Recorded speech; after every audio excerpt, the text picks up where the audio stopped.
Dans cette allégorie du monde qui est une fête foraine, le mouvement est roi. Les corps s'offrent à toutes sortes d'arabesques. Le mathématicien, lui, y voit des trajectoires et n'aurait aucun mal à définir les équations qui régissent leur mouvement. Certains tours sont prévisibles et réguliers, vitesse et position sont calculables, et même les petites sensations au creux de l'estomac se répètent identiquement.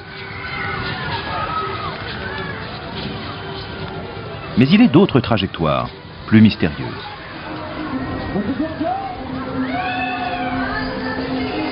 Les nacelles ne sortent pas des contours de la piste, mais leurs évolutions sont surprenantes. Combien de pirouettes vont-elles effectuer? Aucune? Une seule? Ou plusieurs d'affilée? Là, le mathématicien serait bien en peine de le calculer, et donc de le prévoir. Regardons maintenant la représentation mathématique d'un système dynamique dans un ordinateur. Soit une bille qui oscille en cadence sur une trajectoire. Ce mouvement est entretenu par un balancement régulier de l'ensemble qu'on appelle le forçage. La boucle jaune, un attracteur, traduit fidèlement l'oscillation de la bille. Cet attracteur n'est pas une trajectoire réelle, mais il rend compte de la régularité du mouvement. Quoi de plus simple et prévisible que ce système?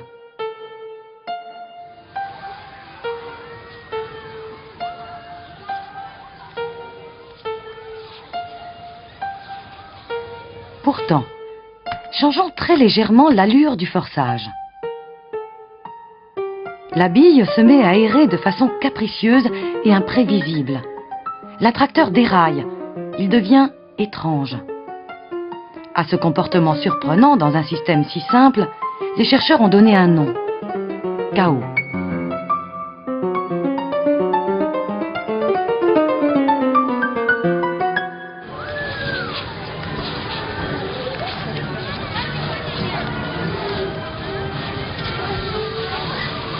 Des mouvements qui répondent à des lois mathématiques et qui restent pourtant imprévisibles en pratique, voilà le signalement du chaos.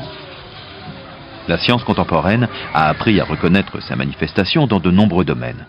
Et les historiens des sciences en cherchent les prémices dès les tout premiers âges de la recherche scientifique.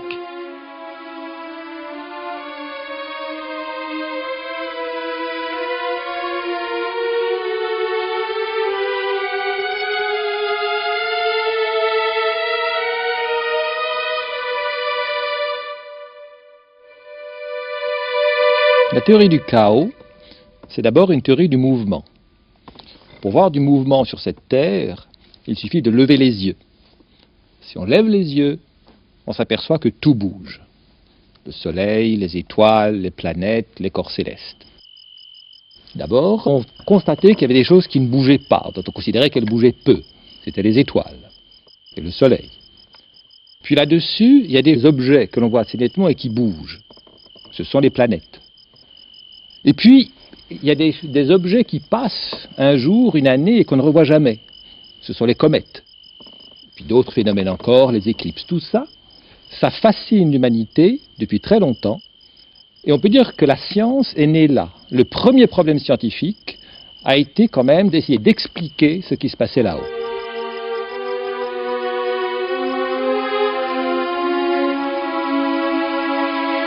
Toutes les civilisations se sont posées des problèmes astronomiques. Et il y a de très grands noms de la science qui sont associés à ça. Et ces gens construisent une théorie, qui est peut-être une des premières théories scientifiques modernes. Cette théorie est basée sur l'idée que le monde, c'est une grande sphère, une grosse boule. Sur cette grosse boule sont piquées des étoiles, qui ne bougent pas.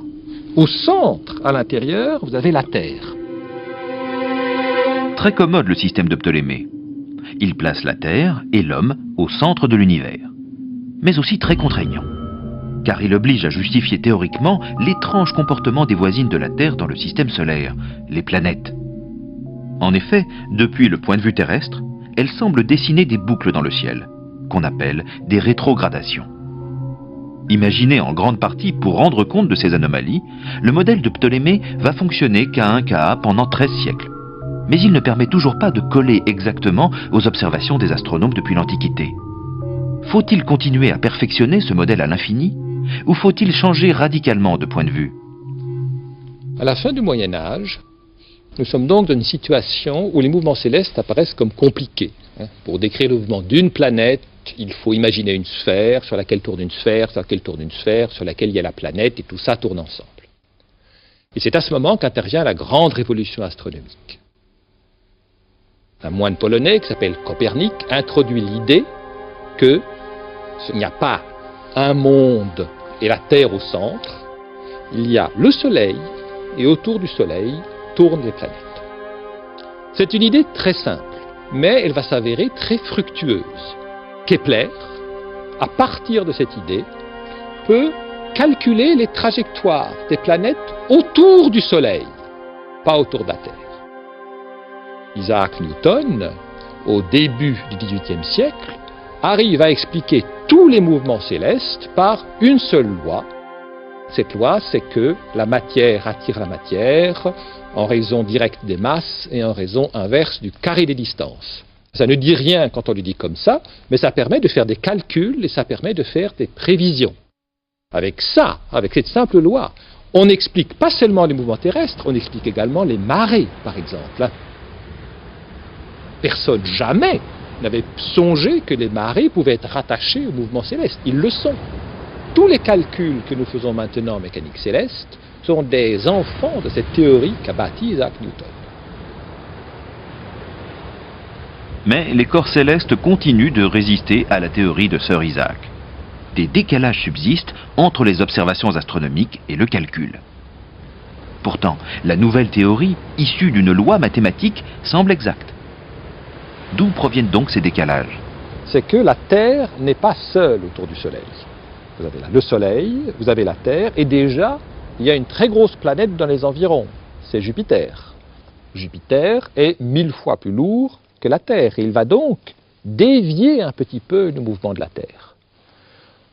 Le mouvement de la Lune autour de la Terre est également dévié par Jupiter et par le Soleil. Il y a pour tous ces corps célestes, parce qu'ils ne sont pas seuls et parce qu'ils s'attirent les uns des autres, il y a des petites déviations, on appelle ça des perturbations, qui s'accumulent au cours des siècles et qui peuvent conduire à de très grandes déviations. Alors il se développe toute une théorie mathématique qui est la théorie des perturbations, et cette théorie a des succès. Elle remporte des succès considérables tout au long du siècle, si bien que les gens finissent par se dire qu'on peut mener les calculs au bout, on peut tout calculer, on peut tout prédire.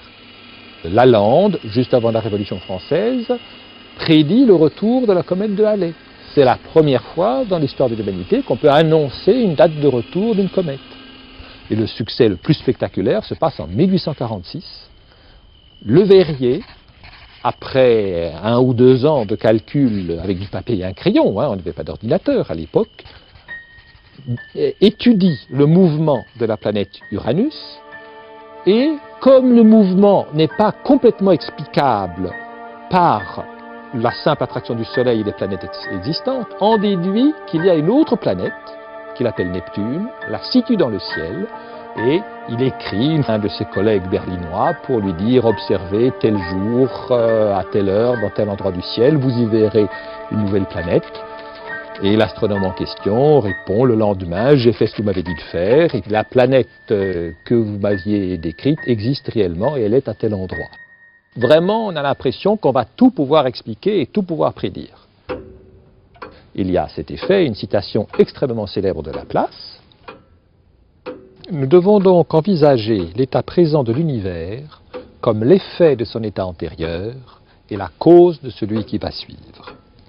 Une intelligence qui, pour un instant donné, connaîtrait toutes les forces dont la nature est animée et la situation active des êtres qui la composent, si d'ailleurs elle était assez vaste pour soumettre ces données à l'analyse, embrasserait dans la même formule les mouvements des plus grands corps de l'univers et ceux du plus léger atome, rien ne serait incertain pour elle, et l'avenir, comme le présent, serait présent à ses yeux. La science remporte des victoires dans le cosmos, tout comme les armées napoléoniennes sur les nombreux champs de bataille. Cependant, certains doutes subsistent sur les méthodes de calcul employées et sur leur portée à très long terme. En France, le quartier général du calcul se trouve ici, à Paris, le Bureau des longitudes, créé par Laplace sous la Révolution. Et c'est ici, justement, qu'à la fin du XIXe siècle, un mathématicien français, Henri Poincaré, invente une méthode qui bouleverse la vision laplacienne du monde. Au lieu de multiplier les calculs, comme ses contemporains qui superposent jusqu'au vertige les approximations linéaires successives, Henri Poincaré propose un changement radical de point de vue.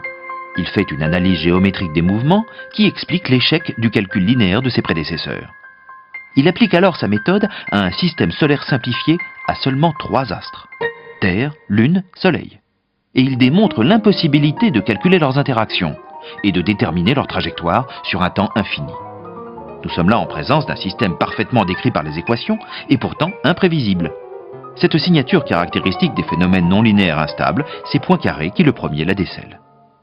Certains des outils mathématiques qu'il a créés sont aujourd'hui visualisables grâce à l'ordinateur. L'espace des phases permet d'obtenir toutes les composantes d'un système dynamique en une seule image. Dans un manège mathématique simple comme celui-ci, où une bille dévale et remonte inlassablement une courbe, 2 variables vont suffire pour connaître l'état du système. La vitesse, traduite par le signal jaune, et la position. Et c'est dans l'espace des phases que peut se dessiner l'attracteur, qui est la synthèse graphique de la vitesse et de la position. Quant à la coupe qui porte son nom, coupe de Poincaré, elle permet de faciliter l'étude de cette forme, traduit l'évolution d'un système dynamique. Ici, il s'agit d'un attracteur étrange. On regarde la trace des impacts successifs laissés à travers son plan de coupe. Si la trajectoire était périodique, régulière, on ne verrait qu'un seul impact. Comme elle est chaotique, un chapelet de points s'affiche. Poincaré avait forgé la plupart des outils mathématiques nécessaires à la science du chaos. Mais il va falloir un long détour de 70 ans par les sciences de l'ingénieur ou la météorologie pour en prendre la pleine mesure. Eh bien, le génie de Poincaré a été immédiatement reconnu de son vivant. Jamais, on peut dire, un mathématicien n'a connu une notoriété et un prestige aussi considérables. Et pourtant, ses travaux en système dynamique vont être perdus de vue pendant plusieurs décennies. Plusieurs explications ont été avancées à cette situation. Je pense que la question la plus importante est ce qui se passe dans d'autres domaines scientifiques, principalement en physique, où il y a d'un côté la relativité d'Einstein, qui remet en cause la théorie de la gravitation et de l'espace de Newton, et de l'autre côté la mécanique quantique, c'est-à-dire la physique de l'infiniment petit, où on s'occupe de la structure de l'atome, des relations entre la matière et la lumière, domaine qui attire la plupart des physiciens les plus jeunes et les plus brillants. Dans les années 1920, l'industrie va permettre à la science d'explorer les immenses champs d'application ouverts par la radioélectricité. La mise au point de circuits électriques comportant des décharges gazeuses, des tubes à vide ou à néon, se heurte à des phénomènes parasites, d'imprévisibles auto-oscillations qu'il importe de comprendre afin de les contrôler. On retrouve ici des systèmes non linéaires, dus à l'interaction de plusieurs éléments, où le fonctionnement de chaque partie du système ne donne qu'une indication incomplète sur le système tout entier. Le premier personnage qui a apporté une contribution fondamentale dans ce domaine est un ingénieur hollandais qui travaillait à la Philips du nom de Balthazar van der Pol. Mais ce qui va se passer au même moment en Union soviétique est d'une autre ampleur par la recherche systématique et organisée qui se met en place. Le mérite essentiel en revient à un jeune russe, Alexandre Andronov, qui lui aussi va se mettre à étudier ces dispositifs techniques produisant des auto-oscillations. Ainsi, il a eu l'idée, qui n'était pas évidente a priori du tout, d'appliquer les méthodes et les outils de Poincaré, élaborés en vue des problèmes de la mécanique céleste, vers des problèmes de sciences de l'ingénieur. Et ce déplacement va s'avérer absolument crucial.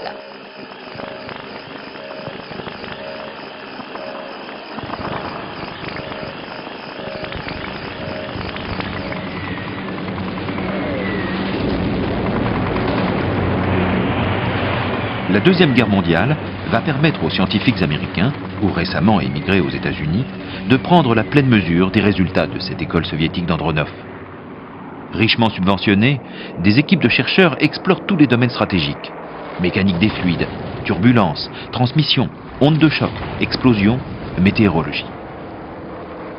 John von Neumann est l'un des savants engagés dans l'effort de guerre américain.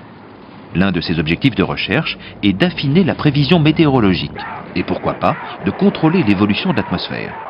Un rêve cher au cœur de bien des militaires. Les équations de la météorologie comportent un grand nombre de variables, mais leur calcul, trop long, ne peut se résoudre à la main. Von Neumann conçoit donc un calculateur à grande vitesse, l'ENIAC, l'un des grands ancêtres de nos ordinateurs actuels.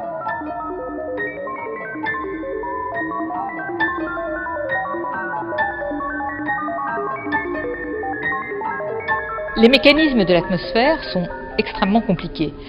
Et la question qui se pose est, faut-il utiliser des modèles très complets pour prédire ou des modèles très simples pour comprendre le mécanisme? Alors Lorentz, qui est un météorologue travaillant au MIT à Cambridge aux États-Unis, est partisan de ce deuxième choix. Il va utiliser des modèles très simples pour comprendre les mécanismes de l'atmosphère.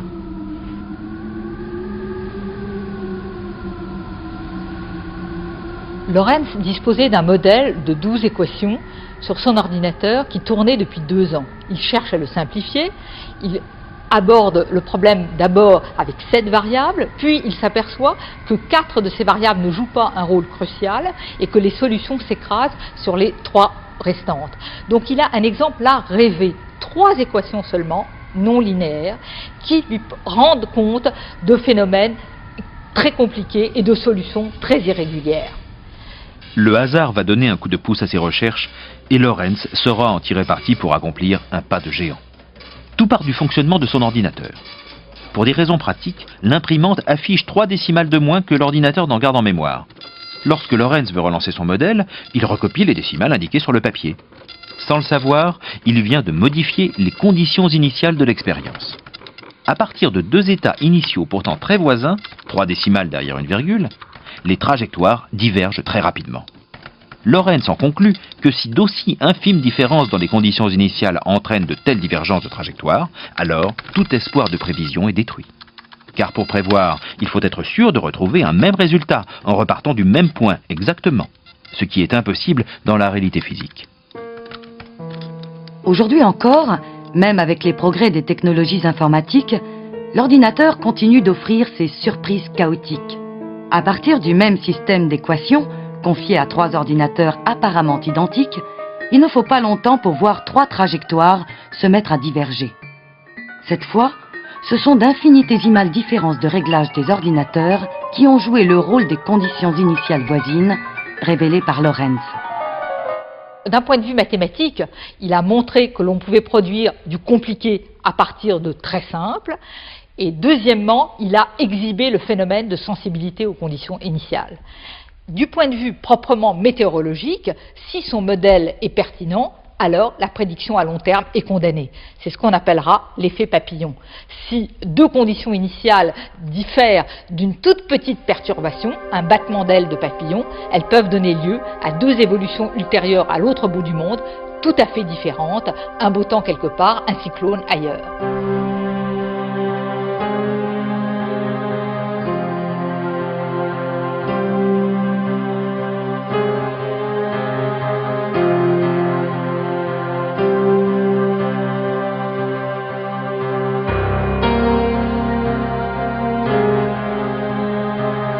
Tout espoir de prédiction paraît donc condamné.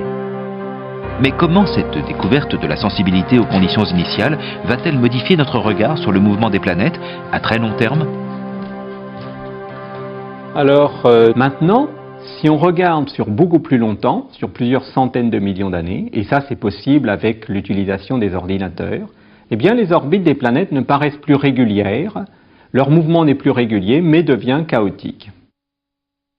Ou plutôt, les manifestations du chaos apparaissent. Alors, une première manifestation, c'est la grande sensibilité aux conditions initiales. Si on fait une erreur de 15 mètres sur la position initiale de la Terre, au bout de 10 millions d'années, cette erreur devient à peu près 150 mètres, donc ce qui est tout petit. Ça veut dire que sur cette durée, on ne le voit pas. Ça, c'est la durée sur laquelle on a regardé les planètes tout à l'heure. Mais sur 100 millions d'années, eh bien, cette erreur devient 150 millions de kilomètres. Et 150 millions de kilomètres, c'est la distance Terre-Soleil. Donc on ne sait plus du tout où se trouve la planète sur son orbite. Maintenant, une autre manifestation du mouvement chaotique, c'est la possibilité d'avoir des excursions plus grandes des orbites, de la forme des orbites. Si on regarde maintenant sur plusieurs milliards d'années, eh bien les orbites se déforment plus, on peut avoir des variations plus importantes de ces orbites. Bon, pour la Terre et Vénus, ça reste quand même modéré, pour Mars c'est un peu plus important, et pour Mercure, c'est tellement important, l'orbite peut s'aplatir tellement qu'elle peut même venir couper l'orbite de Vénus, et on a à ce moment-là possibilité de rencontre avec Vénus, possibilité de collision.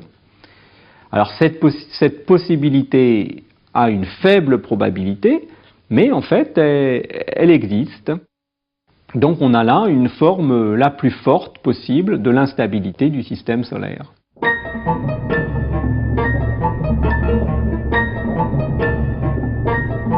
En 1977, une grande conférence pluridisciplinaire sonne les 3 coups de ce nouveau domaine qui s'appelle maintenant le chaos. Autour des 3 communautés les plus représentées que sont les mathématiciens, les physiciens et les ingénieurs, s'agrègent les dynamiciens de population, les chimistes qui étudient les réactions chimiques chaotiques, certains économistes, etc. C'est-à-dire tous les domaines qui avaient été, si l'on peut dire, entrevus par Van der Pol et Andronov dans les décennies 1920-1930.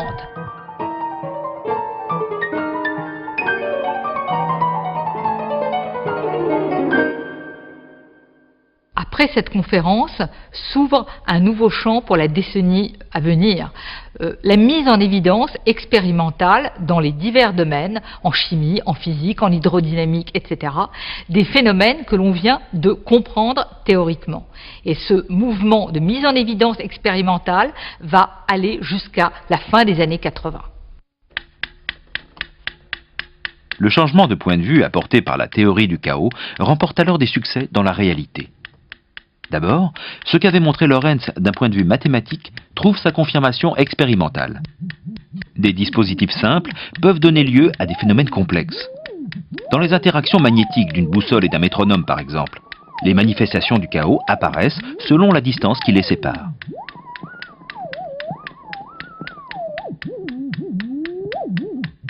Ensuite, alors que des phénomènes naturels complexes échappaient à toute analyse autre que statistique, ils peuvent maintenant être expliqués grâce à la théorie du chaos.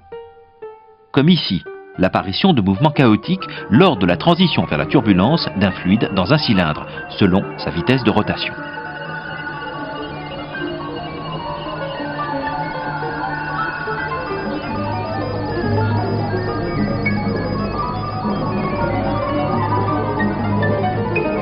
Enfin, grâce à l'ordinateur, les boucles, orbites et méandres du chaos deviennent familières. Les attracteurs dévoilent leur structure. Et dans certains cas, le contrôle du chaos est même désormais possible.